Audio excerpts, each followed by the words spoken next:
उदयपुर के कन्हैया के साथ हुई घटना को भुलाया नहीं जा सकता है, लेकिन कन्हैया के पीछे जो परिवार रह गया है उनका ढांढस बांधने के लिए रहनुमाओं का लगातार दौर जारी है। सूबे के तमाम बड़े सियासतदानों के बाद अब सूबे के पूर्व डिप्टी यानी सचिन पायलट भी कन्हैया लाल के घर उदयपुर पहुंचे।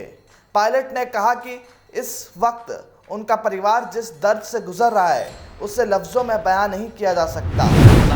घटना को अंजाम दिया गया था। आज स्वर्गीय कन्हैयालाल जी के परिजनों से मैं मिला हूँ और हम सभी जानते हैं कि जिस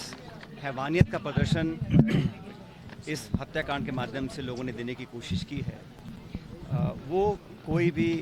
समाज या कोई भी राज्य, कोई भी लोग बर्दाश्त नहीं कर सकते हैं। और ये सब जानते हैं कि जो हत्यारे थे उनका उद्देश्य सिर्फ हत्या करने का नहीं था।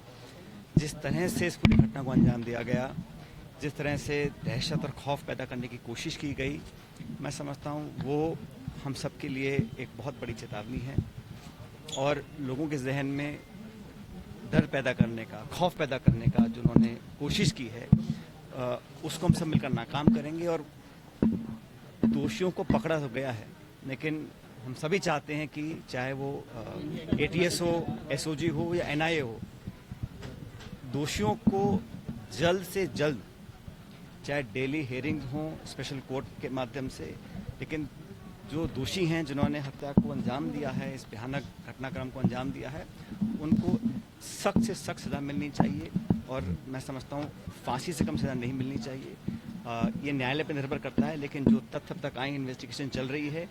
और NIA को भी बहुत जल्द चार्जशीट फाइल कर सभी दस्तावेज, सभी डॉक्यूमेंट, सभी सबूत जो हैं, जो आई विटनेस हैं, सब तैयारी कर ऐसा पुख्ता अंजाम करना चाहिए कि भविष्य में कोई भी व्यक्ति, और मैं तो कहता हूँ इन दोनों के पीछे भी अगर लगातार जो अरेस्ट हो रहे हैं, इसके बावजूद अगर और भी कोई ऐसी संस्था है, कोई संगठन है, कुछ ऐसे लोग हैं, कुछ ऐसी विचारधाराएं हैं जो हमारे प्रदेश में और मेवाड़ में, उदयपुर में कभी इस प्रकार की घटना को कभी किसी ने कल्पना नहीं करी थी, जो ऐसी घटनाओं को अंजाम देने की कोशिश कराते हैं, उनके तार, उनकी जड़ों तक पहुंचना पड़ेगा, उन जड़ों को उखाड़ कर फेंकना पड़ेगा। मैं समझता हूँ इस भयानक जो हत्या हुई है और जिस प्रकार से इसको प्रचलित किया गया वीडियो बनाकर, वो एक प्री प्लान तरीके से किया गया है और हमारे यहाँ कभी इतिहास ऐसा रहा नहीं। और मुझे खुशी इस बात की है कि जो कन्हैया जी के बेटे हैं दोनों बहुत समझदार हैं और जो दुख है वो झेलने के बावजूद भी अपना संयम बनाए हुए हैं।